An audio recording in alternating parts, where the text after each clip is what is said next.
Hello everyone! Welcome to our YouTube channel, Josh and Aedan Family Vlog. So for this video, mag-unbox ako ng wireless microphone na in-order ko from Shopee. This is only worth 670 pesos and COD nationwide.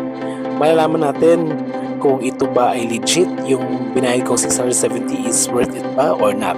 So far, mapapansin niyo okay naman yung packaging ng parcel. Wala namang mga yupi. Yung box, siguro dahil magaan lang yung nasa loob ng box.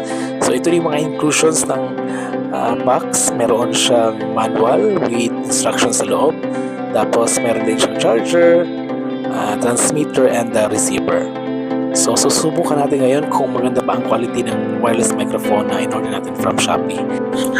Yung manual lang nasa loob ng box ay meron naman siya mga instructions from step 1 to step 4. So madali siyang maintindihan dahil basic lang yung English na ginamit ng sa manual.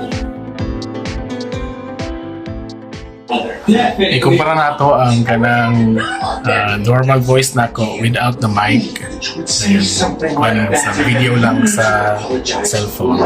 So mura siya akong tingog. Okay? Hello. So ito na yung voice niya kapag na-connect na siya sa cellphone. So mga na siya ang tingog niya. Okay. Kailangan tabi. So yan na yung voice niya kapag sa cellphone. Dili siya compatible for kanang GoPro. So sa cellphone na siya makulik. I'll be the first captain. Ayan siya. Okay. Kelsey, since you're the birthday girl, you can be the second captain. Oh man, you already know. Sama kayo ang Playing kickball, dodgeball. I'm getting big parts. You literally curl up. You look like the dodgeball. Okay, so sige. I got a nice form. Kahit na bisa na naglayo ko, ano nga gihapon. So try ko na papalayo ako. So ito kong layo daw de. So ayan. Okay.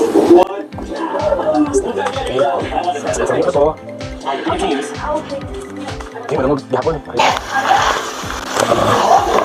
So bisa maghunghong pa. Oh? Bawa po ng kwarto mga dali eh. So muna siya ang quality of the mic. So nice. So hello everyone, thank you for watching this video, and tapos na ng unboxing ng ating wireless microphone, and also we tested the wireless microphone and it's very nice. So 2 thumbs up for the seller, and sinong gustong malaman kung anong shop po yung nabilhan ko sa Shopee, I will provide you the link na lang po sa description po ng video na ito. And next to this video, yung unboxing ko rin po ng tote bag, yung Baybayin bag from Legacy Street. At maganda din po yung quality ng bag. And I hope you will continue to watch this video until matapos po yung video na ito. And especially, please don't forget to like and subscribe to our YouTube channel for more videos. And click the notification bell for more updates. Thank you po, and God bless us all. Bye! 1 hour later. Magandang araw sa lahat! Lahat ba ay nakabili na ng Baybayin bags mula sa Legacy Street? Ay kung wala pa, ano pang hinihintay ninyo? Huwag na magpatumpik-tumpik at umorder na! Medyo matagal po bago nila na-ship yung aking order. Pero sulit naman yung aking paghihintay. Napakaganda po ng box. Nakikita ninyo, balot na balot at napaka-presentable. Salamat nga pala sa GNT Express sa mabuting paghati ng aking parcel. Sa halagang 1,450, sulit na sulit po ang aking sling bag na in-order. Nung una ay nag-aalangan akong mag-check out ng aking order, pero nung nabasa ko ang mga reviews at mga feedbacks ng products ay magaganda naman. At sila po ay mayroong COD o cash on delivery nationwide.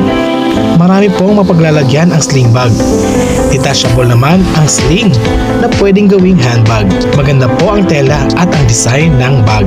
Sulit na sulit at maganda po ang sling bag na in-order ko mula sa Legacy Street, ang Baybayin sling bag. Ginamit ko po agad sa araw ng aking pagpasok sa paaralan. Yun lang po, maraming salamat!